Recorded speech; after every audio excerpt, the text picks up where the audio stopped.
Doctrina neoprotestantă susține că noi ne mântuim prin har, prin harul lui Dumnezeu și că ne mântuim prin credință, căci cel ce crede și se botează, acela se va mântui, iar cel ce nu crede se va osândi. Ei bine, dragii mei, și dragii cred și se înfioară, dar nu fac voia lui Dumnezeu. Ei bine, vreau să vă spun că vin să contrazic această doctrină total greșită, cum că mântuirea se face prin har și cum că nu este nevoie de fapte pentru a ne mântui. Și o să mă întorc acum la pilda tâlharului de pe cruce, despre care cu siguranță ați auzit cu toții. Ce a făcut tâlharul de pe cruce de s-a mântuit în ultimul moment, cu ultima suflare? Haideți să analizăm puțin întregul text biblic și să vedem lucrurile profunde pe care ni le învață Sfinții Părinți, despre care sectarii nici nu vor să audă. Ei nu cred în Sfinții Părinți, ei nu cred în Sfânta Tradiție a Bisericii Ortodoxe, ei nu cred mai în nimic. Este textul biblic și o să-l analizăm puțin. Pomenește-mă, Doamne, când vei veni într-o împărăția Ta. Și Iisus i-a zis, adevărat gresc ție, astăzi vei fi cu mine în rai. Luca 23, versetele 39 până la 43. Ce a făcut tâlharul de pe cruce de s-a mântuit în ultimul moment? Haideți să analizăm puțin textul. În primul și în primul rând, a crezut că cel care este răstignit pe cruce lângă el este nimeni altul decât Hristosul, Dumnezeul, Mântuitorul acestei lumi. A crezut. Dar apoi a mai făcut ceva. A făcut fapta. Fapta de a se întoarce către Hristos și de a-i spune, de a vocifera, că până la urmă eu pot să gândesc un lucru, să-l simt, dar să nu-l transmit mai departe. Ori, faptul că eu vociferez un gând sau un simțământ înseamnă faptă. Tâlharul de pe cruce a crezut și a făcut faptă.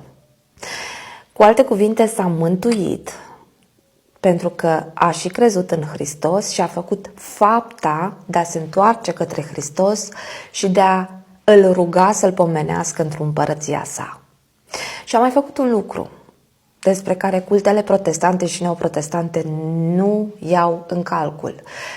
Cel puțin eu, de când sunt pe TikTok și de când sunt în mediul online, am observat că acest lucru nu este discutat deloc în rândul sectanților, în rândul cultelor protestante și neoprotestante. Și anume, smerenia. A avut smerenie. Putea să-i spună, Hristoase, Dumnezeule, eu cred că Tu ești Dumnezeu și că mă poți mântui. Te rog, ia-mă și pe mine cu Tine în rai. Putea să-i spună treaba asta. Dar din smerenia lui, tâlharul nu a îndrăznit să ridice atât de mult ștafeta în fața lui Hristos. Și a spus doar, Doamne, pomenește-mă când vei veni într-o împărăția Ta, cu smerenie. Ori, tragem concluzia din acest verset că pentru a ne putea mântui avem nevoie de credință, bineînțeles, dar și de fapte bune și mai presus de toate, de smerenie. O smerenie despre care cultele protestante și neoprotestante nu vă vor povesti niciodată, pentru că ei nu dețin proprietatea termenilor, ei nu știu ce înseamnă smerenie. Pentru că de cele mai multe ori am văzut în rândul acestor oameni o mândrie extraordinar de mare. Asemenea, mândrie pe care Lucifer a avut-o înaintea căderii. Iar Hristos i-a răspuns, adevărat gresc ție, astăzi vei fi cu mine în rai. Ce vedem din astăzi? Nu mâine, nu poimâine, nu săptămâna viitoare, nu luna viitoare, nu anul viitor și nu la a doua venire a lui Hristos.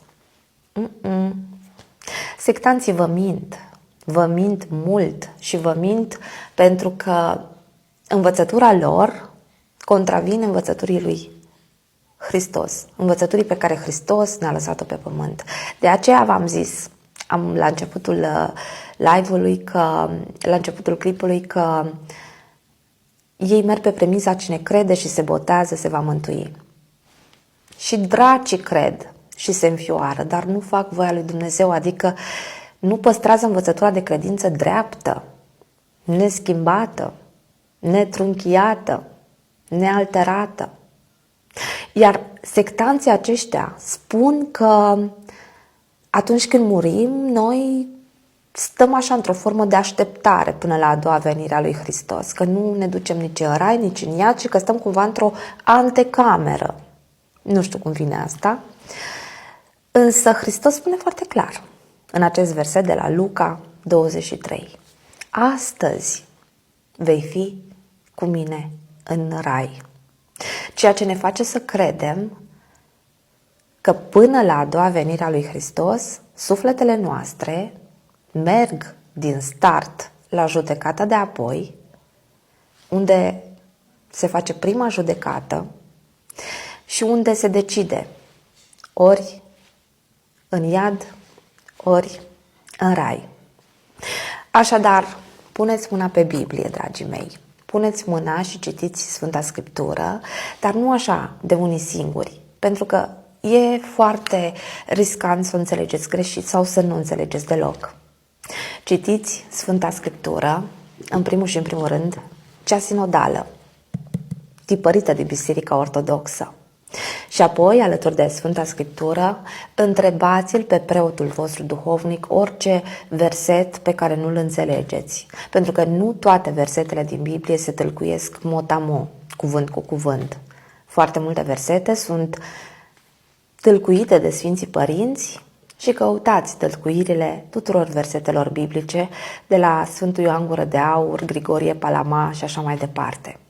Pentru că, da, Biblia este o carte ușoară și accesibilă, dar are înțelesuri profunde pe care o minte umană, slăită de păcate, de patimi, de tot felul de ispite, nu poate accesa atât de ușor și de facil, precum vă îndeamnă acești pocăiți falși să o faceți.